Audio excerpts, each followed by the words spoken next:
توجہ سے سنیے کہ بے شک اللہ تعالیٰ کے کچھ لوگ ہیں جن کو اس نے بندوں کے فائدوں کے لیے نعمتوں کے ساتھ مخصوص کیا.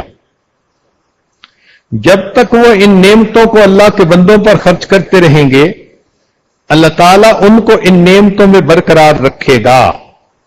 لیکن جب وہ ان نعمتوں کو خرچ کرنے سے روک لیں گے تو اللہ تعالیٰ ان نعمتوں کو ان لوگوں سے چھین لے گا اور دوسروں کی طرف منتقل کر دے گا. اس کو طبرانی نے روایت کیا.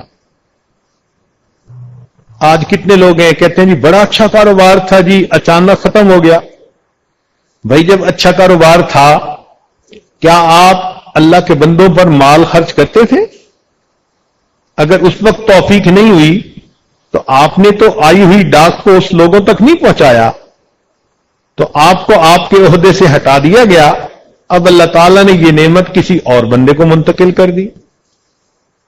حدیث شریف میں ہے جو شخص اپنے بھائی کی حاجت پوری کرنے کے لیے چلا یعنی اس نے کوشش کی تو یہ عمل اس کے لیے 10 سال کے اعتکاف سے بہتر ہے.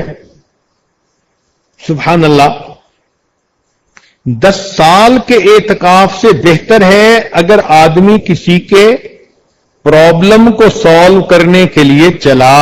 اور اگر اس شخص نے اللہ تعالیٰ کی خوشنودی حاصل کرنے کے لیے 1 دن کا اعتکاف کیا تو 1 دن کے اعتکاف کا ثواب سنیے کہ اللہ تعالیٰ اس کے اور دوزخ کے درمیان 3 خندق کا فاصلہ کر دے گا. ہر خندق دوسری خندق سے اتنے فاصلے پر ہوگی جتنا زمین کے ایک کنارے سے دوسرے کنارے تک، یعنی 1 خندق مشرق اور مغرب کا فاصلہ، اور 3 خندقیں دور ہوتا ہے 1 دن کی وجہ سے. تو پھر 10 سال کے اعتکاف کا کتنا ثواب ہوگا؟ اللہ اکبر کبیرہ. اس کو حاکم نے روایت کیا. حدیث شریف میں ہے کہ جس شخص نے مسلمان بھائی کی حاجت پوری کرنے میں کوشش کی یہاں تک کہ اس کو پورا کر دیا. اب ذرا ڈفرنس دیکھیں.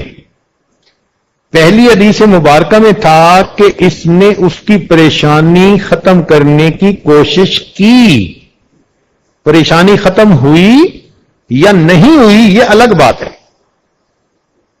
تو کوشش کرنے پر 10 سال کے اعتکاف کا ثواب، اور اگر بالفرض کے کام مکمل ہو گیا تو اللہ تعالی اس کے لیے 75,000 فرشتوں کا سایہ کرے گا جو اس پر اگر وہ صبح کا وقت ہوگا تو شام تک، اور شام کا وقت ہوگا تو صبح تک رحمت طلب کرتے اور دعا کرتے رہیں گے.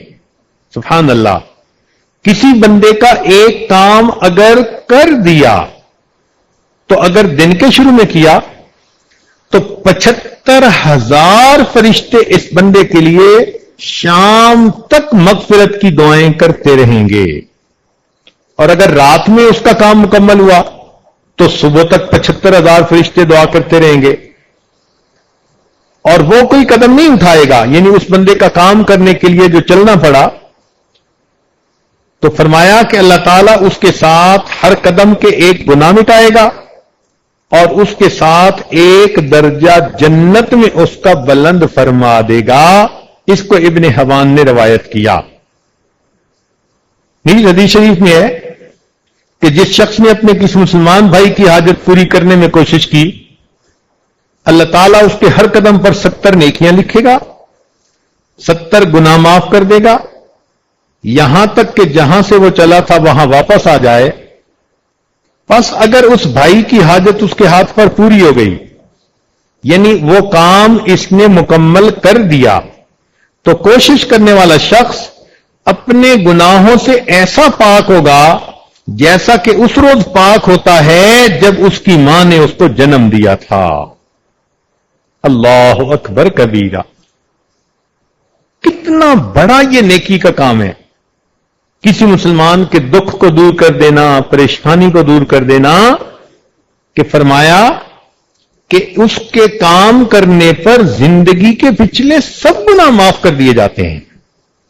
اور اگر اس کوشش کے دوران اس کی موت آ گئی تو یہ شخص جنت میں بغیر حساب کتاب داخل ہوگا. اس کو ابن ابی دنیا نے روایت کیا. حدیث شریف میں ہے کہ جو شخص اپنے مسلمان بھائی کے لیے کسی نیک مقصد کو حاصل کرنے